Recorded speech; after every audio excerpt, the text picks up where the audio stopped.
by Dr. Seuss. On the 15th of May, in the heat of the day, in the cool of the pool, Horton the elephant was splashing, when all of a sudden he heard a small noise. So Horton stopped splashing. He looked toward the sound. That's funny. There's no one around. Then he heard it again, just a very faint, Yep. as if some tiny person were calling for help. I'll help you, but who are you? Where? He looked, and he looked. He could see nothing there but a small speck of dust blowing past through the air.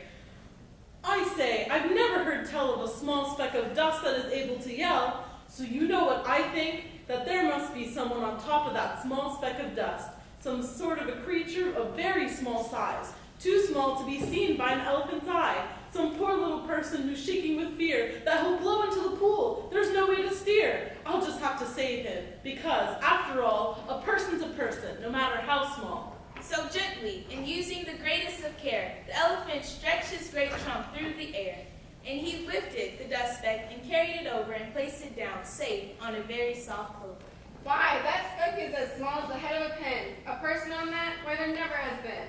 Believe me, I tell you sincerely, my ears are quite keen and I've heard him quite clearly. I know there's a person down there, and, what's more, quite likely there's two, even three, even four, quite likely a family for all that we know, a family with children just starting to grow. So please, as a favor to me, try not to disturb them, just please let them be. I think you're a fool. You're the biggest blamed fool in the jungle of Knoll. But Horton plucked up the clover and hustled away. Through the high jungle treetops, the news quickly spread. He talks to a dust speck. He's out of his head. And Horton walked on, worrying. Should I put this speck down? If I do, these small persons may come to great harm. I can't put it down, and I won't. After all, a person's a person, no matter how small. Then Horton stopped walking. The speck voice was talking. The voice was so faint he could just barely hear it. Speak up, please. You're my friend, a very fine friend. You've helped us all folks on the speck no end. You saved all our houses, our ceiling and floors. You saved all our churches and grocery stores. You mean you have buildings there too? Oh yes, we certainly do. I know I'm too small to be seen, but I'm the mayor of a town that is friendly and clean.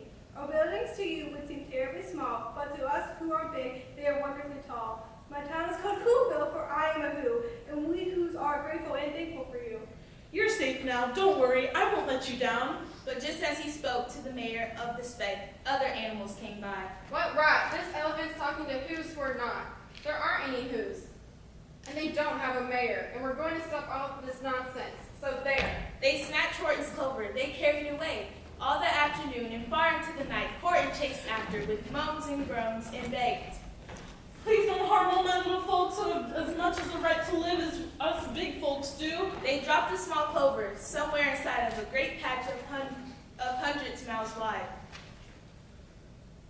Find that, but I think you will fail. I'll find it or bust. I shall fill my friends on my small speck of dust. And clover by clover, with care, he picked up and searched them and called.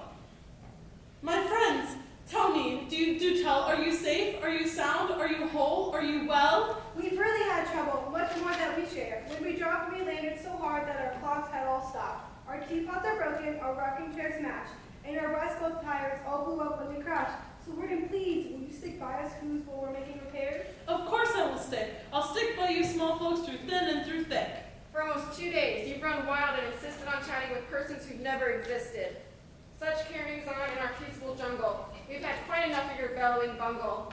I'm here to state that your silly, nonsensical game is all through. You're going to be caged.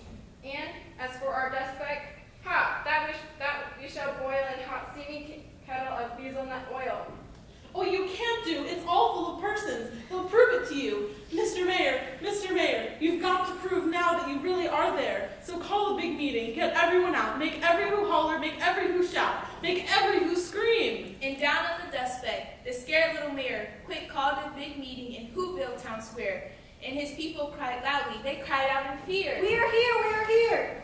That was clear as a bell. You surely heard that all very well. All I heard was the breeze and the faint sound of wind through the far distant trees. I heard no small voices, and you didn't either. They grabbed Horton. They fought him with great vigor and vim, but there were too many for him. They beat him, they mauled him, they started to haul him into his cage, but he managed to call to the mayor. Are you there? Don't give up. I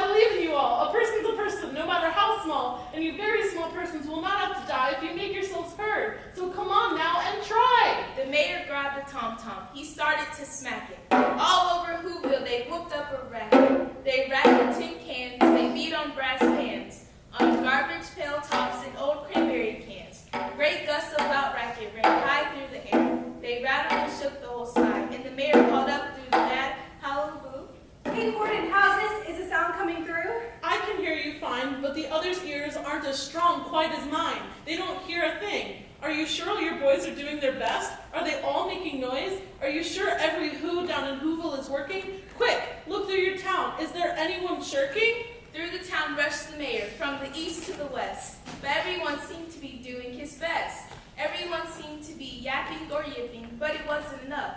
All this ruckus and roar.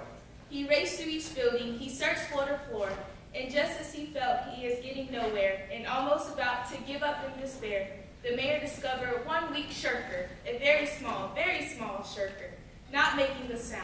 Not a yip, not a chirp, and the mayor rushed inside and he grabbed the young twerp. This is our town's darkest hour, for all the time of whose will blood that is red to come and aid their country. So open your mouth, lad, every voice counts. And the lad cleared his throat and he shouted, Yeah! Yeah! and that one small extra yawp put it over the top. Finally, at last, from the speck on that clover, their voices were heard. Do you see what I mean? They prove they are persons, no matter how small, and their whole world was saved by the smallest of all. How true, yes, how true. And from now on, you know what I'm planning to do? From now on, I'm going to protect all of them with you. Because, after all, A person's a person, no matter how small.